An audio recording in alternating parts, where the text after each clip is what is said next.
ndagira ngo mve neza iyi nkuru mve n'isomo ririmo. Igihe kimwe hariho umwana w'umuhungu. Umwana w'umuhungu umunsi umwe yaragiye yegera umusaza bari baturanye, arangije aramubaza ati ese wa musaza we wambabariye ukanyigisha cyangwa ukambwira isomo ubu buzima bwaba bwarakwigishije iyi myaka yose ubayeho?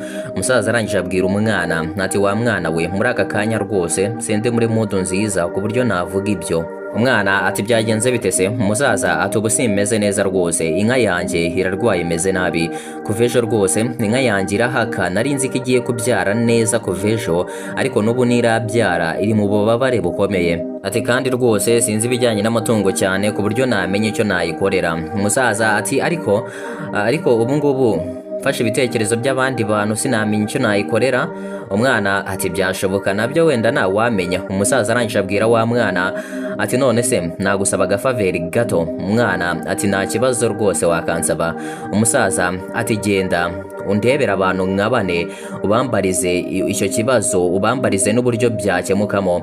Umwana ubwo yarabyumvishe harakata aragenda, agiye kubariza umusaza ngazana ibitekerezo by'abantu bagiye bamuha, abantu 4 bagiye bamuha, ubundi abizanira umusaza amenye icyo gukora. Ubwo umwana yaragiye, umusaza asigara yicaye. Haciyeho isaha umwana yaragarutse.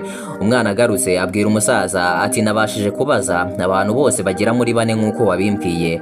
Ati uwa mbere yambwiye ati wareba veterineri ukwegereye akaba yagufasha kubyaza iyo nka yawe.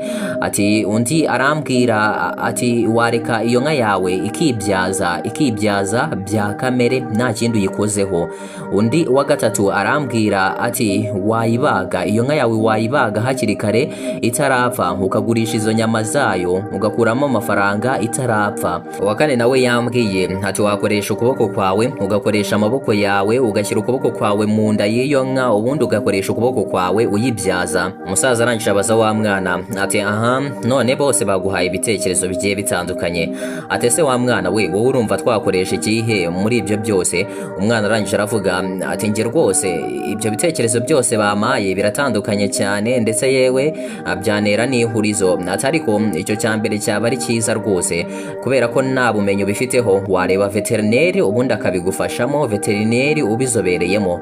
Umusaza arangije aravuga turakoze cyane wa mwana we, reka nkubwize ukuri, mu by'ukuri nta nka mfite irwaye, ahubwo ibi byose mbikoze kugira ngo nkusubize, kugira ngo nkubwire isomo ubu buzima bwaba bwaranyigishije rikomeye, ubu buzima bwose mbayeho. Ati ntabwo nari nkeneye kubikubwira mu magambo, ahubwo nari nkeneye kugira ngo nawe uhure nabyo ubundi usobanukirwe kurushaho. Ati muri ubu buzima hari igihe duhura n'ikintu tukumva ko dukeneye inama z'abandi, tukagenda tukababaza bakagenda baduha ibitekerezo bitandukanye, kubera ko buri muntu wese aba areba ibintu mu ruhande rwe akabibona mu buryo bwe. Rero ibitekerezo byose baguha ni wowe ufite kwihitiramo icyanyacyo. Uzafata ibitekerezo bitandukanye ku kintu runaka, ku kintu kimwe kandi ibyo bitekerezo bizaza bitandukanye.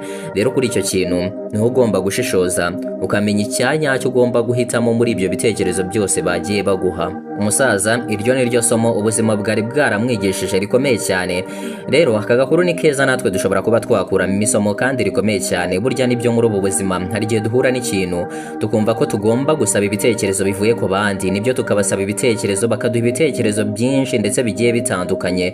Rero icyo tuba tugomba ni ukugira ubwenge, tugashishoza, tukareba muri ibyo bitekerezo byose, tukaba twafata umwanzuro tugendeye ku gitekerezo tubona gifite akamaro kurenza ikindi. Njyewe ndi niyo Daniel, ndabakunda cyane, mwakoze kubana nanjye. Nshimira nawe by'umwihariko wafashe akanya kawe ugakanda handitse subscribe, ni inkunga ikomeye cyane kuri no YouTube channel yacu. Murakoze cyane, mukomeze mugire umunsi mwiza.